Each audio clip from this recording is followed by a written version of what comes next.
everyone. Today we are going to be doing an upper body stretch video. So for the upper body stretching, I wanted to really target the areas that tend to be the culprit for holding a lot of stress for us. So for my clients, I tend to see a lot of pectoral tightness and pain in the shoulders. So sometimes it's the pectorals that are the culprit for it. Sometimes it's the lats, which I talked about a little bit in the foam rolling video. So those two can be culprits to shoulder pain. Sometimes it's also upper traps and neck, which can also be a culprit for shoulder pain. Not that shoulder pain is the only pain that we feel, but just to let you know that those areas are all connected. And if you were feeling pain there, or if you're starting to feel pain in your neck, there's certain stretches you can do to help alleviate that tightness. So today, the only equipment you'll need, it would be yourself, a mat. I'm going to bring in a chair for this, but you can also use a bench or your coffee table. I find a chair to be great, so a dining room table chair. If you were doing my lower body stretch video as well, you already have the chair in the room with you. And I think that is it. So the exercises I want to start off with will be from standing position. So for those of you that have been in my small group before, or those of you that are clients of mine, you know that I love to stretch the pectorals out. Something I mentioned in the foam roller video was you have to incorporate foam rolling or tennis ball release and stretching. So I highly recommend, if you're doing any kind of videos with stretching, to do foam rolling or tennis ball release of the area that you're going to be working, or the areas you're going to be working in that time, and then stretching. So one of my favorite quotes, I don't know if he himself said it, or I just know that he said it in his programming for Certified Functional Strength Coach. Mike Boyle made a great point where if you have a rubber band, say, and there's a knot in it, and so when you stretch a rubber band without doing anything to help loosen it up, and you go to stretch it, what happens to the knot? It gets harder. It's a little bit harder to get in there and dig in there. It gets tighter, right?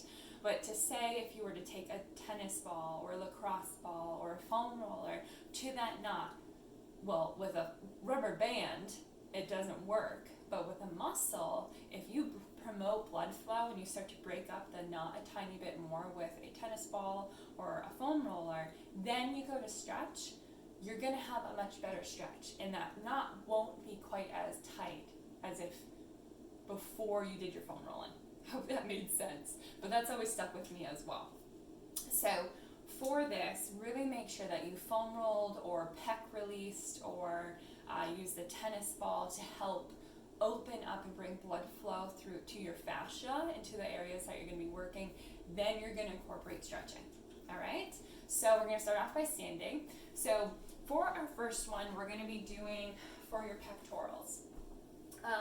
So for this one, ideally it would be up against the edge of a wall or a door frame. For me, I don't really have access to that right now in this room, but I'll show you more or less of what it would look like. So you can do it on a flat wall like this, but if you wanted to envision having a door frame here, so like a little jut out or the edge of a wall here, so the two pieces of the wall connect and there's a little jut out, that's what I want you to envision while you're doing it. Now if you had a jut out, you'd bring yourself out far enough away so the side of the wall here, your hand all the way down to your elbow would be in touch with the wall. So that joining piece, I'd be up against the wall. The rest of my body, so from my elbow to my pectoral and my body down, will be away from the wall. So here is touching the wall, here is away from the wall.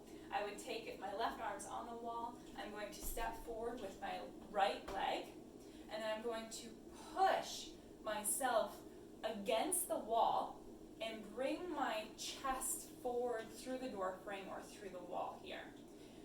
I should feel a pull right here in the front of that pectoral. So it goes from your chest all the way up into your shoulder region. To get a little bit more activation, you can always twist the rest of your body slightly away from the wall, and that'll get a little bit more tension there. So that's envisioning the side of a wall where they combine, or where the door frame is. Now, if you didn't have access to that, I'll show you real quick what you can do as well. Your arm's going to be straight out behind you, but your palm is going to be flat against the wall here. And so from here, you're going to push yourself up towards the wall. You're not flat against the wall. And I'm going to switch my legs. So my right is still in front, just like I showed you for the first one. My palm's up against the wall, and I'm just going to push my shoulder towards the wall while I rotate my upper body away from it. This is actually a really good bicep stretch too, because I get my pec and my bicep because the arm is straightened. So if you want a little 2-for-1 action, this is great as well. You're going to hold these stretches for 20 to 30 seconds. That'll help dig in there and wake up the muscles. You can do this once or twice, just depending on how tight you're feeling. So that's how you do a pectoral door frame or a wall stretch. That's to open up here. While I'm standing, I'll show you a tricep stretch to do that you can do standing or seated, but since I'm standing, I'll do it. So you're going to come up overhead with one of your arms. You're going to come straight up and then bend at the elbow so it looks like your hand is right behind you, just like this. Give yourself a pat on the back.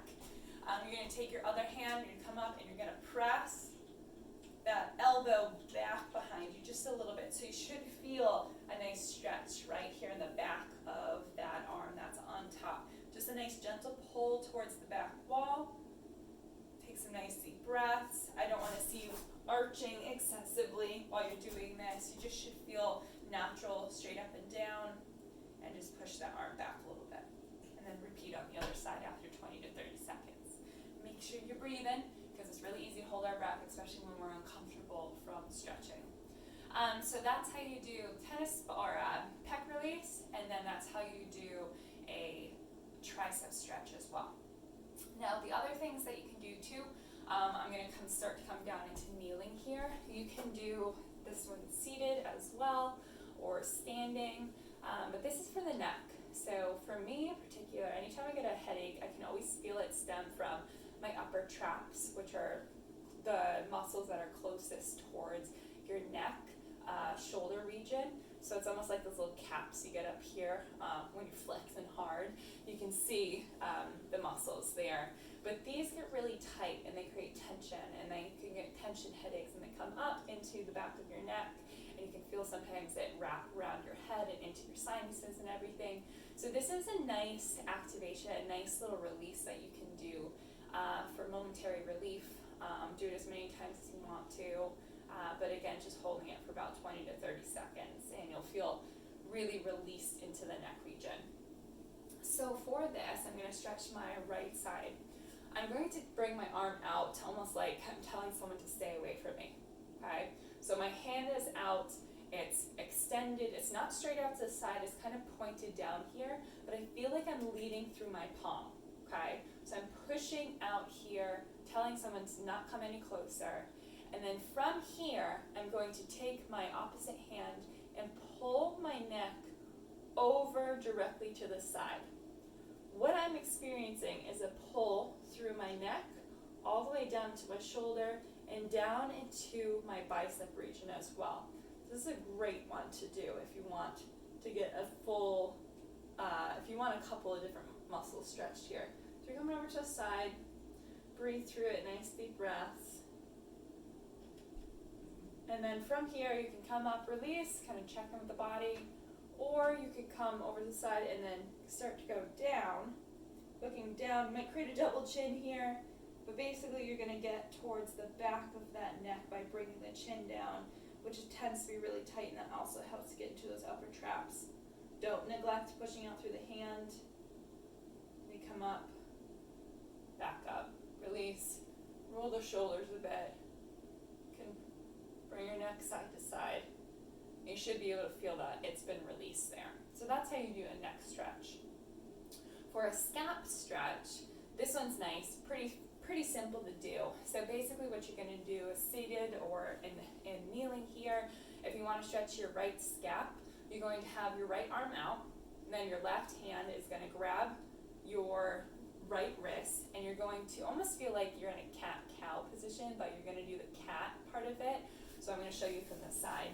You're going to push the right arm out, and you're going to pull your arms straight out, almost like you're rounding in your upper back like you would for the cat in the cat-cow position.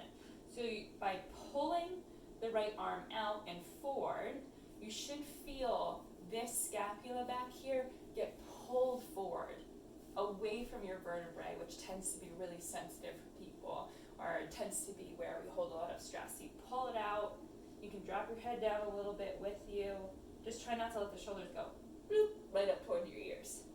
So that's how scap, 20 to 30 seconds, repeat on the other side. To do a bicep stretch, what you're going to do is you're going to sit on your bum. You can do this a couple of different ways. You can do it so your hands are facing away from you, and you can start to push your bum away little by little, and then feel like you're leading through your chest here.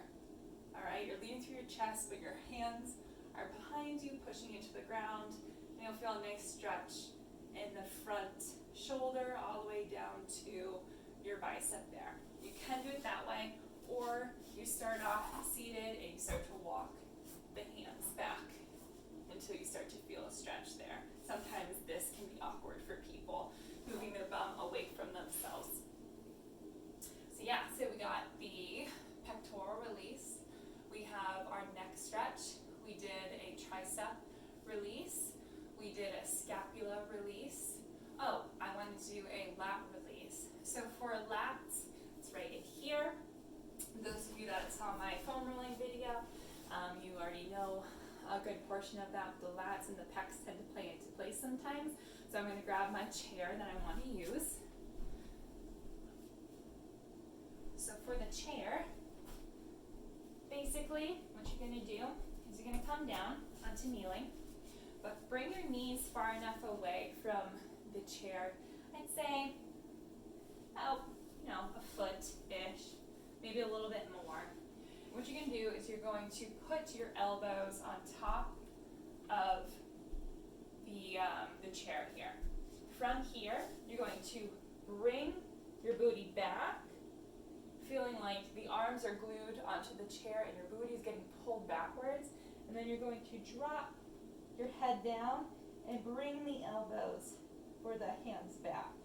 And you should feel a nice pull right in this region. Right in this region here. Take some nice deep breaths. Drop that head. And then come back up. Release. And get a nice stretch in those lats as well. So I believe that is it. That's all of my upper body stretches that I have. If you have any other questions, any other areas in the upper body that you'd like to have addressed, I'm more than happy to help out. But I hope you're all doing well. Happy stretching, happy working out from home. Get outside, enjoy the nice, beautiful, fresh air. And we all hope to see you very soon. Thank you for your love and support.